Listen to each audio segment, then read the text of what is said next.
Welcome to another episode of Entrepreneurs N Fuego. We're documenting the journey of amazing entrepreneurs like Gloria Petersen from Global Protocol. I have a hard time just getting the words out. Global Protocol. I guess that's it. That's a little bit easier. I'm trying to say it too fast. Right. Global Protocol. There you go. There we go. With cadence. How are you, Gloria? I'm good. I'm good. I'm very honored for you to be here today. Thank you.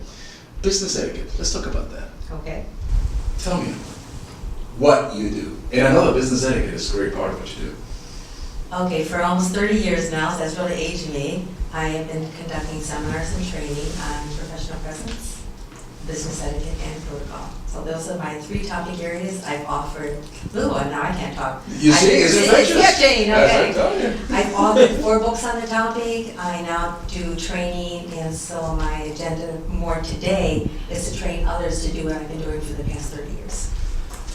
30 years. 30 years. So you started way back in the 80s, I was going to say 80s, 85, okay. And let's talk about business etiquette for a little bit. Okay, sure. Because technology has changed so radically that perhaps when we talked about business etiquette back in the 80s, we're talking about what type of message you should leave with a secretary perhaps, or in your answering machine. But now we have, a lot of us have moved away from that type of leaving messages. I don't even know that there is a answering machine in existence anymore, is there? To text messaging, to emailing, and to expecting very immediate answers from our text message, from our communication. Business etiquette. Do you delve into that aspect of business etiquette as to when is it proper to send an email and what the appropriate time to expect a reply is and all that stuff? It's very broad and it's complicated. So I try to simplify it as best I can, but there's just so much going on because we can look at the technology part of it, and I would have to say that the reason we are stumbling so much in that area is people are so used to interacting with social media, texting, with a handheld device, right. Computer device. They don't know how to do the in-person thing anymore, and that's when they're starting to feel awkward. So you have companies now that, they hire, let's say they hire you, Yep. and maybe they found you on LinkedIn. Maybe they really didn't have an opportunity to have a real in-person conversation with you. Maybe they did. But the thing is, they're hiring you for a position that's going to require you to be on-site, off-site. They are hiring you for a position that is going to ask you to entertain a client or to be entertained, to do that here domestically or internationally. The higher the pay, the more you're going to be traveling. Sure. What it boils down to. But you're not sure of yourself because guess what? You have been living in a fast food world. And now you're asked to go to this 4 or 5-star restaurant, or you're going from Phoenix to New York, and formality is now on the table. And you're not quite sure what to do with all that formality. So that's where it's really changing, is just trying to help people transition. You should be just as comfortable being casual as you are formally, or formally as casual, whichever way you want to look at it. Where did we lose this connection? Oh, we lost it way back in the late 80s, going into early 90s, when business casual came into play. And there's a whole story behind that too, how that all came about. But we decided we've given ourselves permission to be very casual. We're casual with names. We're casual with appointments. We are really casual with RSVPs. We don't care if we'll say, well, come, then show up, nothing of it. Let me go back to Yeah. what you're talking about here. We're casual with RSVPs. When somebody RSVPs for an event, if I have 20 RSVPs, I know statistically that about 50% are going to show up. And usually that happens. If 60% show up of my RSVPs, is a great success.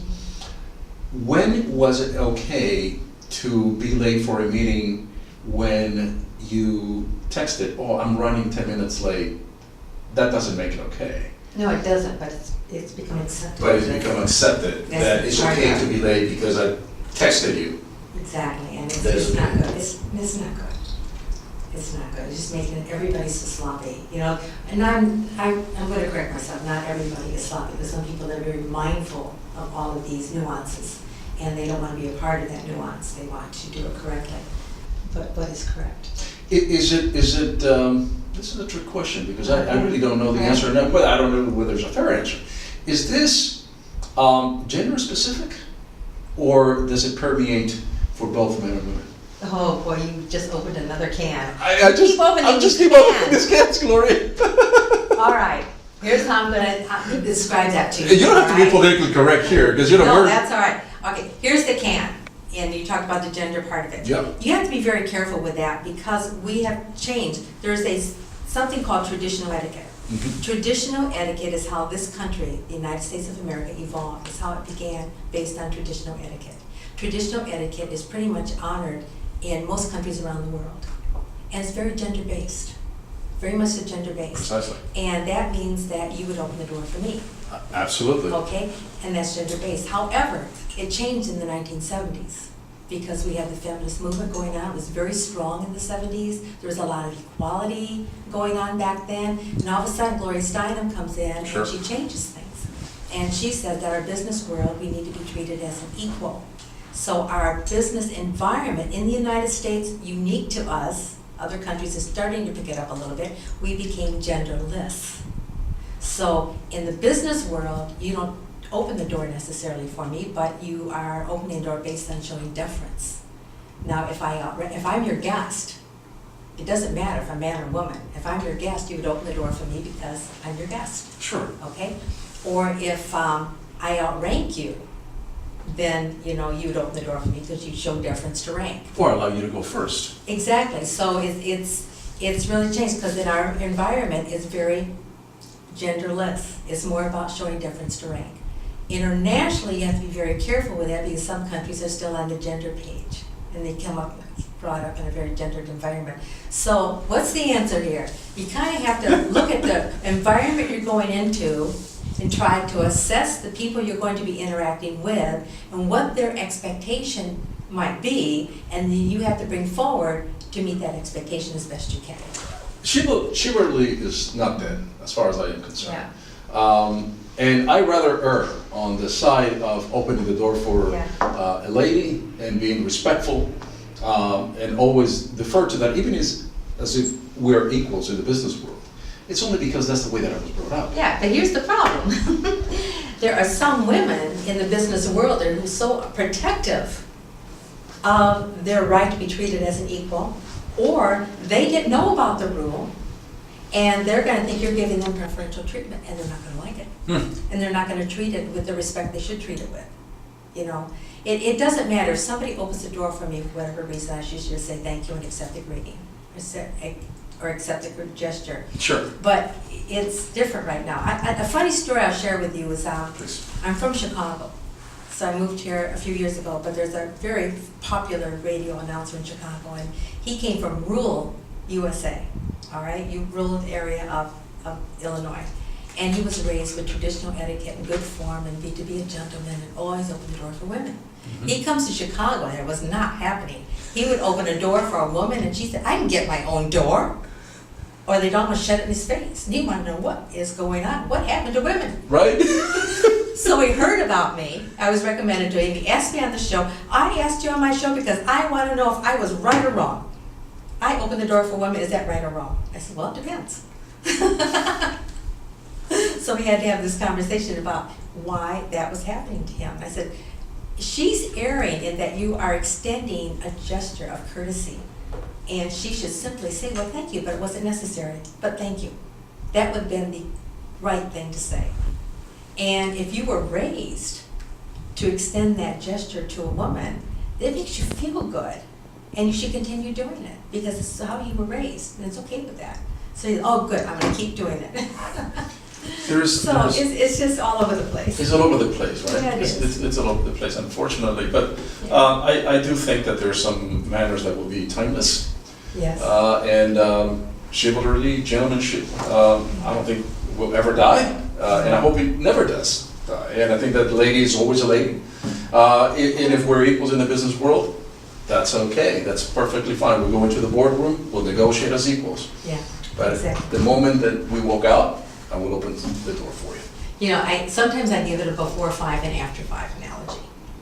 Okay, let's say okay, you sure. and I as business partners are going out into the business world, and Sure. we're kind of interacting with different networking groups or whatever. And so I would say before 5, I will get my door, but after 5, I would appreciate if you get my door. That's so clever. So what No, was, you know, it's just sometimes how I put it. we go out on a business meeting, Mhm. acceptable or not acceptable? We have our phones right there on the table. Yes or no? No. You are the most important person at that meeting, not my phone. And when people are doing that, they're putting their phone face up so they can see their text messages and what's going on, and they're kind of talking to you, but they're looking at their phone, kind of talking to you and looking at their phone, but what they're doing is saying you're not important. What's important is this little box right here, this little rectangular shape. That's what's important. And that is so rude. Where is my phone, by the way? You see that? I don't get mine with me. No. Exactly. Exactly. We lost it because Yeah. I'm all about you, and you're an amazing person, and I really thank you for giving us this juice, this food for thought. Well, thank you for inviting me. Well, you're gonna have to come back. I mean, there's just, because I have like 20,000 questions. I bet. Look, I'm very old school when it comes to treating people in general.